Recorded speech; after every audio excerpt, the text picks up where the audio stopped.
Hello दोस्तों, यथार्थ Hindi education classes में आप सभी का स्वागत है। तो जैसा कि आप सभी को पता है कि हिंदी साहित्य में हम पढ़ रहे हैं आचार्य रामचंद्र शुक्ल जी के द्वारा जो काल विभाजन किया गया है, हिंदी साहित्य का इतिहास लिखा है उसके बारे में।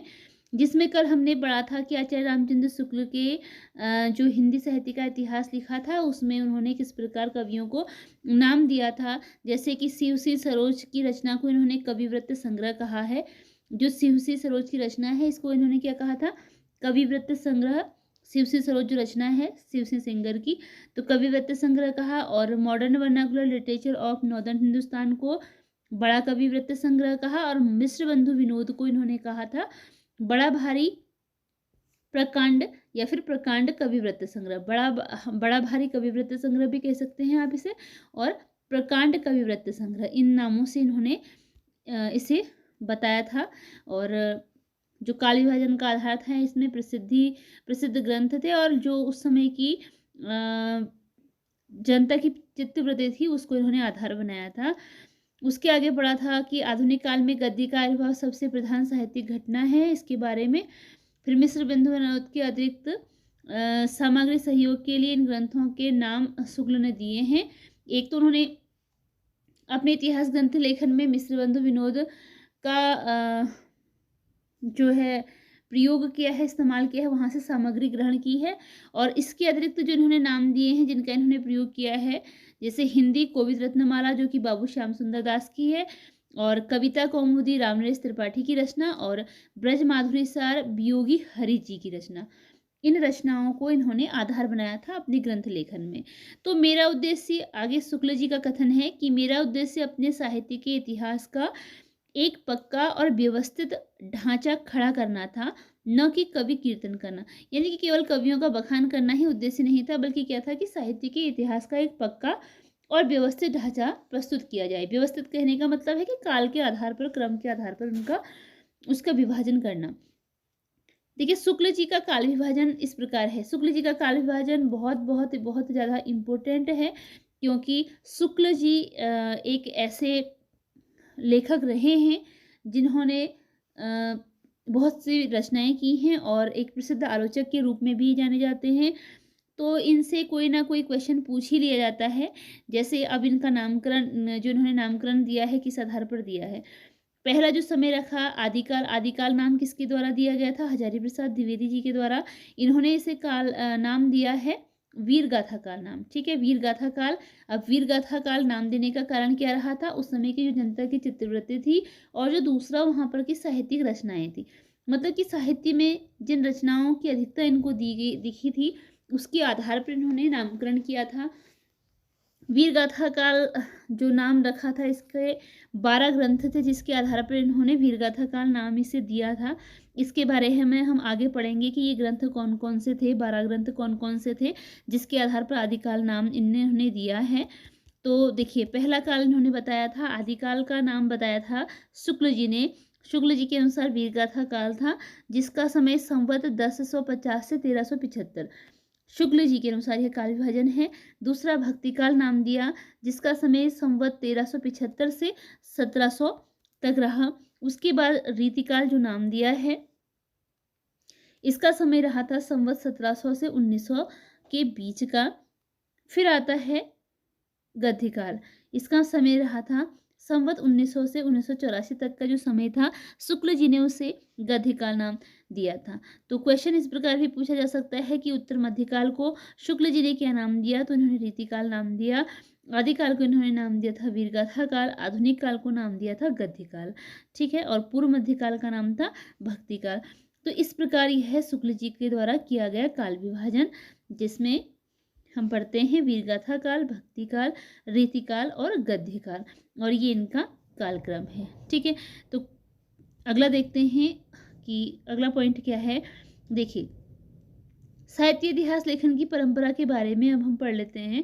यहाँ पर कुछ ग्रंथ थे और उनका समय भी दिया गया है, तो संकेत संबंधित उल्लेख बिंदु भी इसमें मिलते हैं।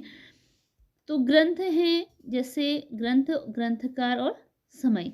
पहला ग्रंथ पढ़ते हैं, साहित्य इतिहास का ग्रंथ, इस्तवार द लिटरेचर एंदुई ए हिंदुस्तानी। ये सबसे पहला हिंदी साहित्य का इतिहास ग्रंथ है, जो कि लिखा किसने था? गारसा दत्तासी ने। ठीक है, तो इसमें क्या है, 2 भागों में है ये जो एक ग्रंथ है, इस्तवार द लिटरेचर एंदुई हिंदुस्तानी। इसके भाग रहे 2, 2 भागों में इसकी रचना हुई, जिसका प्रकाशन 1839 ईस्वी में प्रथम भाग का आया और 1847 ईस्वी में द्वितीय भाग का। ठीक है, गारसा दत्तासी की ग्रंथ इस्तवार द लिटरेचर एंदुई हिंदुस्तानी का प्रकाशन 2 भागों में आया। प्रथम प्रकाशन आया 1839 में और द्वितीय भाग इसका रहा 1847 में। तो 2 भागों में इसका प्रकाशन हुआ था। तो इसके बाद जो दूसरा संस्करण आया, ये पहले संस्करण के 2 भाग थे। फिर जो दूसरा संस्करण आया, इसका प्रकाशन हुआ था 1871 ईस्वी में और इसमें 3 खंड थे। जो पहला संस्करण था उसमें 2 खंड थे, 2 भाग थे, जिनका प्रकाशन एक का तो प्रथम भाग का 1800, आप समझ पा रहे होंगे इसको कि क्या है, 2 भागों में इसका प्रकाशन, पहला संस्करण और दूसरा संस्करण। ठीक है, तो प्रथम संस्करण का प्रकाशन 2 भागों में हुआ था। ये प्रथम संस्करण है जिसका प्रकाशन एक तो 1839 में हुआ था और दूसरा भाग इसका प्रकाशित हुआ था प्रथम संस्करण का 1847 में। दूसरा संस्करण जब आया वो आया 1871 में और इसमें 3 खंड थे। ठीक है, इसमें कितने खंड थे दूसरे संस्करण में? 3 खंड, और पहले संस्करण में थे 2 खंड, प्रथम और द्वितीय। दूसरे संस्करण में 3 खंड थे। फिर इसके बारे में देखिए इन्होंने क्या लिखा, इसमें संबंधित उल्लेख क्या है कि जो गारसा दत्तासी का ग्रंथ है इस्तवार द लिटरेचर एंदुई हिंदुस्तानी, इसमें उर्दू और हिंदी के 738 कवियों का विवरण, कितने कवियों का विवरण है? 738 कवियों का विवरण उनके अंग्रेजी वर्ण के क्रम से दिया गया था। किस क्रम से? कि अंग्रेजी, मतलब कि अंग्रेजी ABCD के आधार पर जो इनके वर्ण आते थे, इन आधार पर इन्होंने इन क्रमों का वर्णन किया था। अंग्रेजी वर्ण के आधार पर दिया था इन्होंने। केवल 72 कवि हिंदी से संबंधित थे। टोटल कवि तो कितने हैं? 738। टोटल कवि इसमें 738 थे, लेकिन उसमें जो हिंदी कवि थे उनकी संख्या केवल 72 थी। ठीक है, हिंदी कवियों की संख्या केवल 72 थी। इसमें अगला पॉइंट है कि यह फ्रेंच भाषा में लिखा गया। ये था तो हिंदी साहित्य का इतिहास, लेकिन इसकी भाषा क्या है? फ्रेंच लिखी है, फ्रेंच भाषा में यह लिखा गया है। एंदुई का अर्थ है हिंदवी, यानी कि हिंदी, और हिंदुस्तानी का अर्थ था हिंदुस्तानी। ठीक है, तो इसलिए इनके ग्रंथ का नाम क्या है? इनके ग्रंथ का नाम भी कुछ क्या है? इस्तवार द लिटरेचर एंदुई ए हिंदुस्तानी। यहाँ आप देख पा रहे होंगे कि क्या है, यहाँ पर एंदुई है और हिंदुस्तानी। एंदुई का मतलब हिंदू, हिंदी, और हिंदुस्तानी का मतलब हिंदुस्तान। ठीक है, तो ये इनके ग्रंथ का नाम था। अब देखिए इसमें हिंदुस्तानी का हिंदुस्तानी भी था और इसे उर्दू भी इन्होंने नाम दिया है। इसे ब्रिटेन और आयरलैंड की प्राच्य साहित्य अनुवादक समिति की ओर से पेरिस में प्रकाशित किया गया था। ये कहाँ प्रकाशित हुई है? पेरिस में प्रकाशित हुई है, और प्राच्य आयरलैंड की प्राच्य साहित्यिक अनुवादक समिति की ओर से इसको प्रकाशित किया गया था।